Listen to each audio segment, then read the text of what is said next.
I'm Belle Ruth Napperstack. I'm a clinical social worker and the founder of Health Journeys. It's an audio publishing company that creates guided imagery, meditation, mindfulness, hypnosis, and specifically for health or mental health conditions.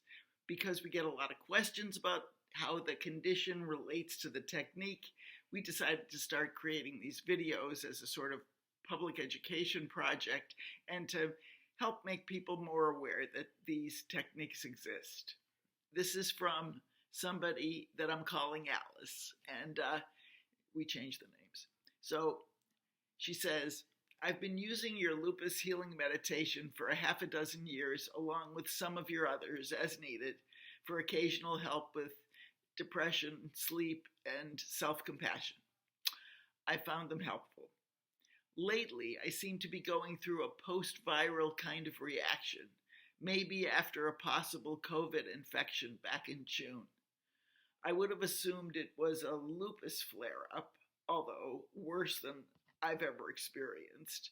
But this time, my spouse and one of my kids are ill too. Would you recommend Emmett Miller's new resisting viral infection to use now? Or is there another guided imagery that would be more suitable considering the fact that I have autoimmune disease? Again, really good question, good one to ask, and especially with regard to Emmett's two new audios. One is for resisting viral infection. You don't want to catch COVID, and you're doing everything you can to stay safe and healthy and keep your immune system strong. And the other one is for overcoming viral infection, which is once you've got COVID, if you should get it, what do you do to create the right conditions with your immune system? Two very different situations. So basically, what I answered Alice was, Dr. Emmett Miller's imagery for resisting viral infection is ideal for anyone looking to amp up their immune system, the better to fight off acquiring an infection and to keep a robust army of protective and vigilant immune cells to hold firm against any outside invaders seeking to do you harm. So that would be someone aiming to deny the coronavirus a free pass into the body, and instead cheerlead their own white cells to block, tackle, and destroy before the virus can gain a foothold.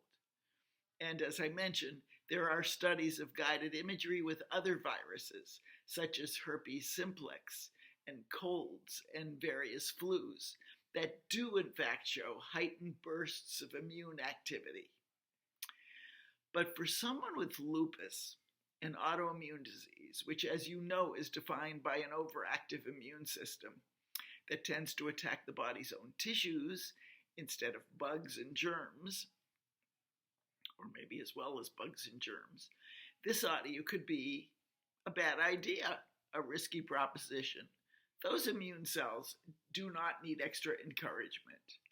It would also be a bad idea for someone who's already infected with COVID, or who once had it and might be in the middle of a reprise now. And that's because, as the world soon learned with COVID-19, the immune cells sometimes go into overdrive, attacking lung tissue and other organs, even in fact the linings of blood vessels, and causing even greater damage than the original viral infection through inflammation that just doesn't quit. So, there are two strong reasons you've got, Alice, not to use that immune-enhancing guided imagery. So that's the bad news. No, not a good idea. That audio is not right for you. The resisting viral infection, no. Big no. The good news is that Emmett also completed guided imagery for people who have COVID-19, and its focus, this is important, underline, its focus is on keeping up the protective function of the immune system but in a modulated, balanced way, bringing in the suppressor cells to pull in the reins when some slowdown is called for. So Emmett got state-of-the-art input from our go-to virology and immunology experts, and this imagery is in fact compatible with your lupus condition and any possible post-COVID complication. Not surprisingly, this is the one that's called Overcoming Viral Infection. So check that one out. That could be very good for you, and it's designed not to hurt you. I'm delighted to recommend this imagery without reservation for anyone who wants a well-functioning immune system that doesn't run amok. So, best wishes to you, and please do check back if you feel like sharing your experience with this. I'd be eager to hear. So that's how I left it with Alice.